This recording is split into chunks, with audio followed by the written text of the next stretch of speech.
What's good, y'all? It's Ray from Huff Forever, and I'm back with part two of the last video that we recorded. It was pretty much dealing with the realness and rawness of a conflict that we had on last Thursday. So my wife in the previous video discussed her side of the disagreement that we had, and just to give you all some insight, because a lot of people, and I noticed that many couples oftentimes try to make it seem like their relationship is perfect when we all know the real and know good and well that it's not. So we shared, or she shared rather, a bit of what happened. So I'm just here in this video with my portion of what occurred last Thursday, the Thursday that just passed. So from my part, it started in the morning, and woke up and didn't really have any concrete plans. Wanted to go downtown and relax just because we had a little bit of us time to spend. So, but that was for later on in the evening. So that morning, I planned to get up and watch a documentary. My wife was getting ready and dressed, and this was about 12-ish, 1-ish in the afternoon. So I get up, come downstairs, and didn't really think much of anything. So, excuse me, turn on the TV, watch the documentary, and, you know, um, things led to another, and me and my wife got into a disagreement about me not complimenting her and things like that. And the day pretty much kind of went downhill just because of how mad I got and things that I shouldn't have said. And like I said, things just kind of got ignited, and it was kind of like a 2-day spat that we had, and just wasn't a good ordeal and wasn't really handled the way that it was supposed to be handled properly. There was a lot of um, ways that we could have gone about it, things that I could have said better or not said at all, um, different ways I could have intervened and, diffused the situation by going to pray and not really feeding into the argument and making things worse just due to how angry I got. So, um, just, word of advice as I'm, in the process of working on myself as well is, if you find yourself in heated discussions and disagreements, it's always best, like my parents advise us, if you're too angry, too upset, to where you feel like you're going to lose yourself and end up being disrespectful and hurtful and harmful to your spouse, then it would be best to say, I'm too upset, I'm getting really angry, and I feel myself about to say something or do something that is not going to be pleasant to you.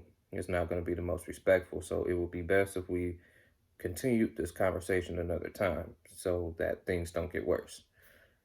And, say it in a pleasant way, because you may have good intentions, but if you say it in an unapproachable way, then your spouse won't receive that. So it would be better if you picked a good way to say, that. And don't make it seem like you don't want to hear your spouse's side or their feelings. You have to say it in a way to where you're legitimately concerned about the well-being of your marriage in that situation. So, things are resolved, of course. Not a video to tell you all that we're still in a bad shape. We're definitely past it now. We've patched things up, apologized, and talked about, periodically over these past couple of days what happened, how things went wrong. But for those guys who have, just because I'm specifically a guy, I could talk to guys. For guys who have a specific anger problem, it's best to definitely communicate it to your spouse and not keep something like that to yourself. And if your spouse calls you out on it and you know that that is an issue, don't lie about it, because who can really hide an anger problem?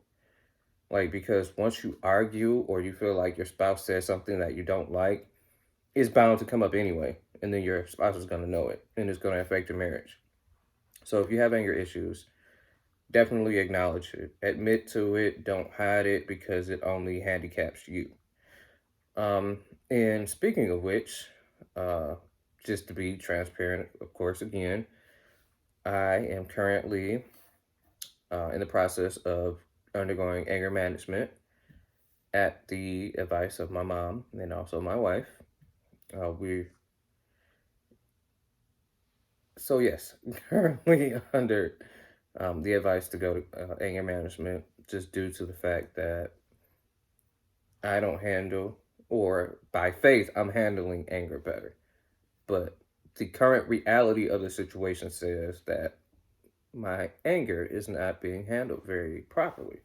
So I'm trying to do something about it, pretty much. So going to anger management, and it's nothing to be ashamed of. You know, a lot of times as guys, we think that we have everything under control, that, nobody needs to tell us anything to do. We're strong. Getting help from an outside place is weak because I'm the man of my house. I should have everything figured out. I got, all this. I'm strong. You know, I don't need this. I don't need that. Nobody need to tell me how to deal with myself. All that type of stuff. And all of that is, fine, cool, and swell. You should be strong. You should be, in a good place, have things, taken care of for your household and your marriage and all that good stuff. But if it's something that is problematic to your marriage, you're strong by wanting to get advice and a remedy to, overcome that. Strong people admit when they have a problem, and strong people seek out help when they can't resolve it. Well, when it's difficult to resolve it themselves. So I don't see myself any less of a man. I don't see myself as weak. I went to the first session, um, I believe last week or so, and uh, I was a little bit embarrassed just because I had went to counseling last year, and it had been over a year since I had been. But I overcame that feeling because, I realized that it's for me needing help. And the only way to get help is to seek it out, is to acknowledge that you need it and, to go do something about it. And it would be best if other guys who have this same issue, or maybe even worse, that if it's to a place to where it affects your marriage and your spouse, and your wife isn't happy with it and she isn't pleased and she tells you that it's a problem, and your behavior and your words display that your anger is a problem, then 9 times out of 10 you should probably do something about it. You definitely want to pray about it. Definitely want to go to God and ask him to help you change and to be a better person. But then, like the Bible says, faith without works is dead. So you could believe God and say that it's going to happen, it's going to change, but if you're not actively trying to find ways yourself to deal with your anger, then it's not going to work, because ultimately God isn't going to do things that we can do. We don't have to believe God that we can, take the trash out, or, small stuff, or go to therapy or counseling, unless you don't have insurance and you can't afford it. But, I don't have to believe God that I could go to counseling. I could just get up and go. Like, God isn't going to do what I can do for myself. So I definitely decided to uh, agree that I need, some help, some assistance from a professional. So I'm currently doing that, and I'm looking forward to it. It's looking pretty optimistic. It's a Christian counseling center as well, so definitely glad about that.